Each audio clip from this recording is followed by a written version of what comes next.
China Business Network.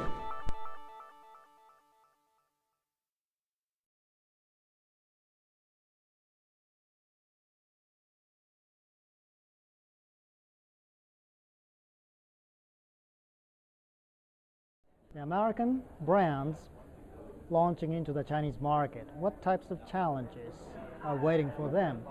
Actually, I call China a lab of brand strategies because in China, not only American brands, but also Japanese brands, Korean brands, European brands are competing against each other in addition to very, very strong local Chinese brands.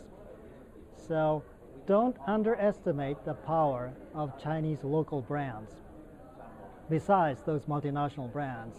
For example, Coca-Cola is said to be a great success case in China. However, Coca-Cola is always threatened by local big brands such as Kanshifu, Wahaha, and all these big guys are competing against Coca-Cola.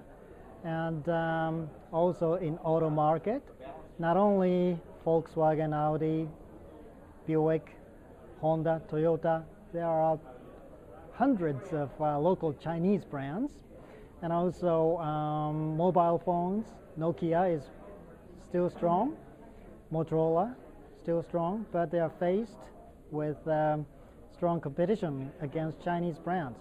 So the big challenge there is that there are already lots of competitors, including Chinese brands. And some Chinese consumers, actually a lot of them, prefer Chinese brands over European, American, Japanese brands because of those, sentiment. They love China. So they sometimes become very patriotic. So I think that's the biggest challenge, not only for American brands, but also multinational global brands. But the Chinese brands facing launching into the American market, they face tougher situation because of those. First of all, those Chinese brands are very little known, and also it takes a lot of years, decades, to be accepted and trusted by American consumers. It took 2 to 3 decades for Japanese companies to be accepted by the American market. So I think it's going to take a longer time for Chinese companies to be trusted in this market. So what they could do is a step-by-step approach. First, reliability, quality issue. Unless your products are trusted, you cannot improve your brand power. So I think the challenges are pretty different, but both American brands and Chinese brands have a pretty tough time, launching into those other markets.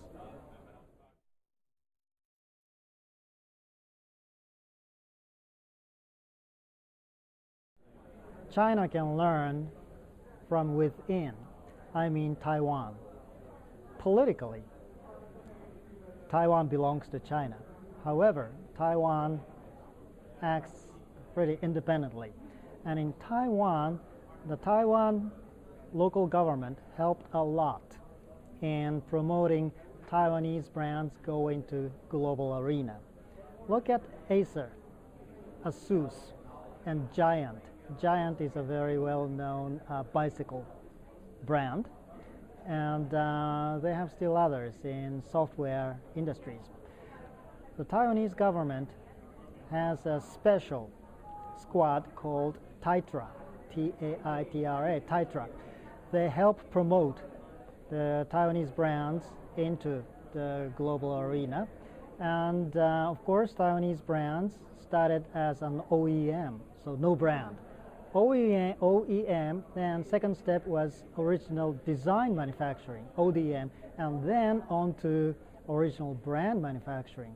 So I think China has a great showcase within, that's Taiwan. But I'm not very sure right now China or Chinese government is learning from those experiences, the Taiwan brands. that went into the global arena. But I think they should learn from that. And of course, they could learn from Korea and Japan. But anyway, for Japanese brands, Sony, Panasonic, Toyota, Korean brands, LG, Samsung, Hyundai, it all took several decades, 30 years. And if China wished to accomplish that global branding in 10 years, let's say 10 years, then they have to follow the Taiwanese model because that was more efficient and quicker.